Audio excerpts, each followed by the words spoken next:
bozwi yango na mamba boye nango tonnage ya mabayo eza boni Tonnage eza 50 tonnes. Combien? Au moins 38 tonnes. Eza 38 tonnes nzela oyo ezalaka boye liboso.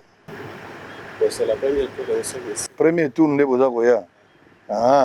Oyebi te que pour kobatela nzela il faut qu'on respecte le tonnage. Tu dois respecter le tonnage pour te nzela ebeba te. Mais vous n'avez pas respecté le tonnage. On n'est pas instruit. Hein? On n'est pas instruit. Vous n'êtes pas instruit. Donc tu reconnais que vous n'êtes pas instruit. Voilà pourquoi vous avez dépassé le tonnage. Hein? Nous sommes à tort quand même, mais si on a dépassé par exemple le tonnage lié à on est déjà à tort. Donc vous reconnaissez au moins que vous avez mal agi. Et qu'est-ce que vous allez dire aux autres et à l'État? De ne pas encore faire ça. De ne plus faire ça. Et à l'État congolais? Moi je peux dire d'abord, avant qu'on fasse cette porte, de la construire d'abord, et puis qu'on continue maintenant les travaux.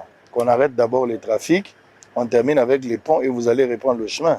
Après cela, le numéro 1 du Haut-Touélé et l'équipe de Bossolo Télévision en séjour dans ce coin de la République se sont rendus au pont Nava qui conduit à Magambé, passant vers Dikindi jusqu'à Ebandi, aux routes des gens en terre battue. Ensuite, cette équipe s'est rendue à la chefferie Wadimbissa où traverse la rivière Biaï Biaï jusqu'au niveau du village natal du gouverneur, à savoir le village Gombe.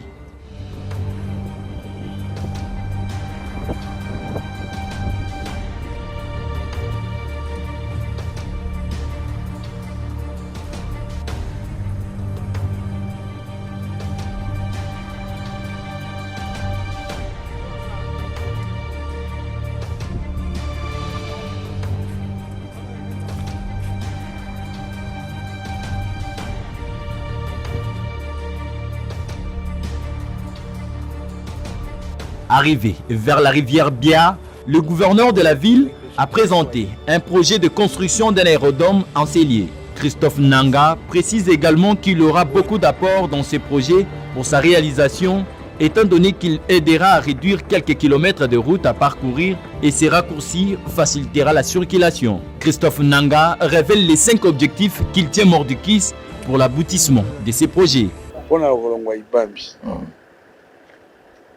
Oyo to déclarer oyo ezali ville ya Ibambi. Oyo englobe Ibambi na Gombe. Gombe place biso to botami pour que mutu akende na Ibambi il devait faire 20 km. Parce que oyo mai ozomona ekabolaki Gombe na Ibambi, notre village natal, na place oyo ezali neti agglomération ya Kotoyo, na mai oyo ezali na écartement ya 1 km. Oh, tolobaki que notre osalela yango digue Gombe liboso pour okende ba 20 km, l'autre réduit yango na 6 km tout simplement parce que to relier digue wana 1 km na kobwa kobe mabele te eloko mosusu te nanu nayebi ke tokotonga tusi to préparer lokolakisa yo ba biloko ya kotonga ba barrage yango ya suka alors tokomisa yango mais aussi kolongwa Ibambi pour okoma na ici ezaki 75 km.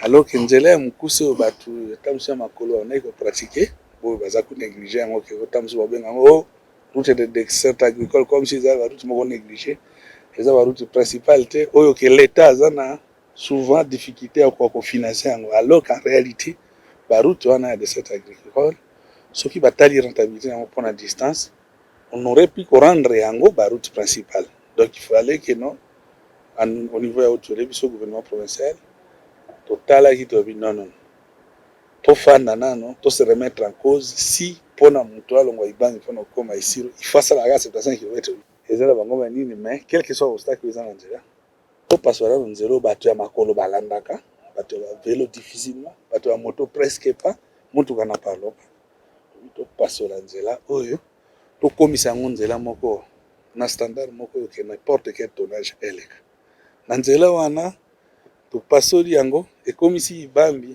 et réduire distance à 25 km presque. Au lieu de 75. Au lieu de 75, c'est à 50 km. Ibambi ici. Ibambi ici, le commune ici. Mais, pour ça que tu as dit que tu 5 rivières, dont rivière Apoyo. Donc, ce que tu as Nava, Kokota Yangwana, na bifurcation, au lieu de 33. Au côté de Nava, vous avez rivière Apoyo. Oui, des obstacles très majeurs. Le rivière Dikindi. On a la rivière Bumbani. Bumbani. La rivière Ieku. Ieku. Salaki oyo tobani kotongela ngo ba pont ya minene ti na ndenge to koma. Mais tout ce qui wana te. To moni ka non à la recherche ya voyo que non et ko garder ba économie ya bato. Imaginez-vous moto azali kolongwa na Ibambi pona okende Isiro akokende kofanda na Isiro ti fois zonga et ko bazo perdre 50 km.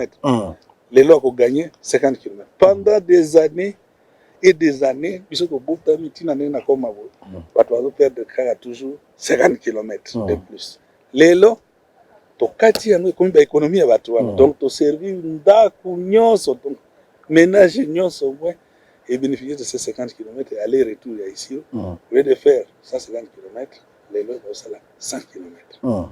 Premier objectif on les a atteint parce que to jui digue en prélevant ma belé to bwaki yango to réclamer mai que non tikila biso esika effectivement mai peut obéir to peseli yango passage to pesa yango passage ya ba na ba bis wana ensuite biso to leki premier objectif atteint nzela deuxième objectif auto poursuivre lokola nzela ngo ko la standard teneti wa nzela nyonso digue soki eza muke lokola mai eza nene il faut que bise nini digue et s'étendre pas moins de 50 mètres. To bandi ko bwaka mabele na kasi na lakisi na katika ndenge to bwaki déjà tina 50 mètres. Et au coller quand même 50 mètres parce que digue fait ça bunene. Souci na biso to poursuivre que non to créer un lac artificiel. C'est-à-dire ebale oyo une bonne quantité ya mai nango to gérer yango. Mais to ko gérer yango te ke mai ele kakate. To gérer yango en fonction ya trop plein. D'où digue oyo to bandaki nango premier objectif so là. Deuxième objectif, le collègue aux la vase et que place yango est vraiment plan. Donc comme ils sont aérodrome. C'est-à-dire que to benga qui va tu aviation civile. Bah il y a déjà bataille la seule toujours dans les ports. Ils ont apprécié, ils ont donné bani. Monto ko longa chance avion ya muke. A komi père. A outil province où on est bombardier au kita sans problème parce que ils ont déjà 2 km. Ils ont 2 km. Ah on a mboka. Oui, ndenge to ko rocher yango. En tout cas c'est facile que bilo wenti ba bombardier ba oui minene koleka wana te ba bombardier ba petit porteur ni tsa ko kita sans problème peut décoller sans problème parce que ba position na ba troisième objectif la artificielle on a to ko créer et balé eza ni na roche ata moko te obstacle eza te eza mai moyo ozala sans obstacle na kati to ko piqueter ba panneau solaire bien aligné et belé na kati ya panneau solaire on a butu epeli ce qui est peli et pour récolter les biso ba nyama nyonso ba insectes wana mike o balanda minda ouais ndakaminda ba koyi na kati ya mai parce que na kati ya mai o lac artificiel et kozala projet munene ya pisciculture to boko la bambisi et ba mbisi yango eza déjà ba Nile fish ba ngolo ça dépend na mbisi ndenge ko cohabiter na kati ya nini et puis koyeba nini ko leisa yango comme eza munene ainsi de suite donc koto kozala nini puis c'est qu'il s'agit troisième objectif.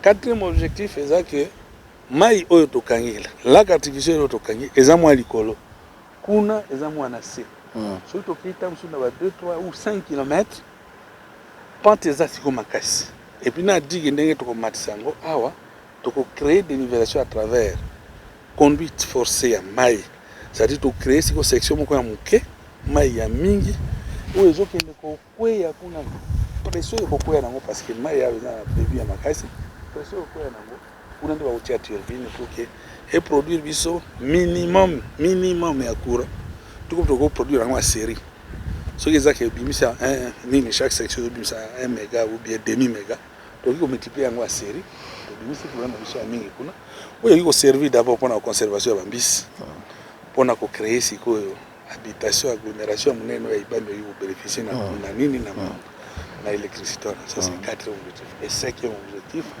c'est qu'il y a booster le tourisme.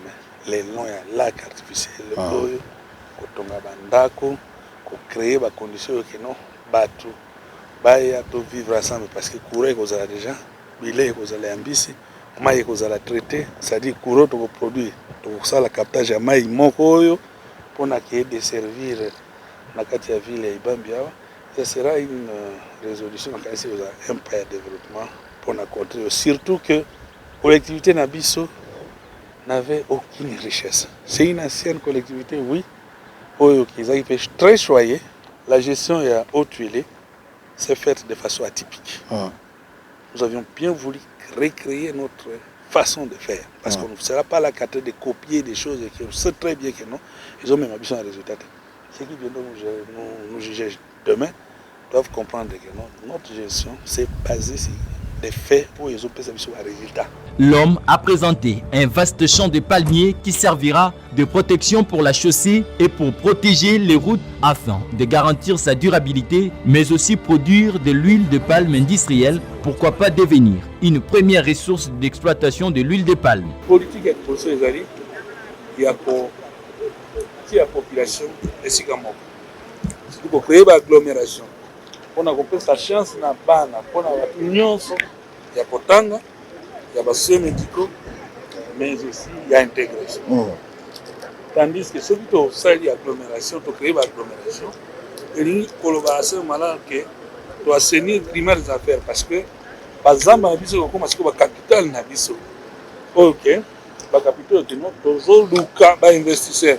Il y a l'agriculture, à côté de ça, les gens ont battu, il y a des localisations, urbanisme, tout ça, mais bani musani ngala oya yepo na mine akukuta watu teke bazazi sina bajisma minier na ye nakuti yake batu bafana na place de donc l'état a suivi à batu en main a tie bango na isika moko ba ko benga kino ba ville et bazambe komi ba place ke batu bazolonga na bandako na bango kuna ko msa pe ko zonga et ko pesa chance na mutu nyonso ke oya zama yel à s'épanouir, à se faire révéler au grand public, mais ce qui est dans la structure du gouvernement français qui est grâce à ça politique. Donc, l'agriculture, les alliés qui n'ont pas de bon, c'est aussi raté. Et raté pour les gens qui ont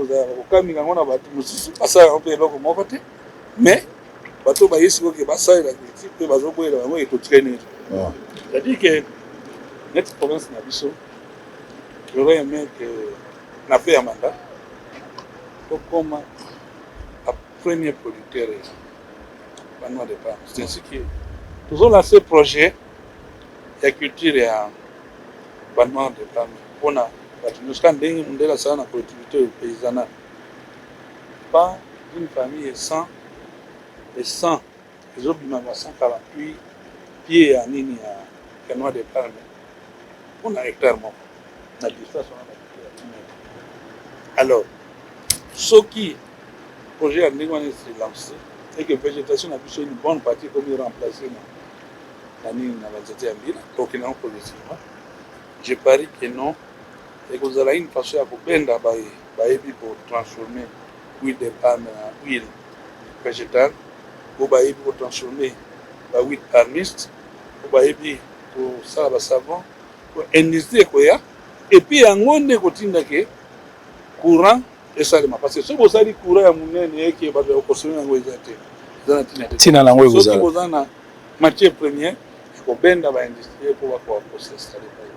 Ici, Christophe Nanga dévoile un autre projet, celui de la construction d'un bâtiment moderne de l'Assemblée provinciale. Trouvé sur les chantiers, les ingénieurs congolais expliquent. Ce qui est en train de se ce qui a pris 6 mois pour réussir.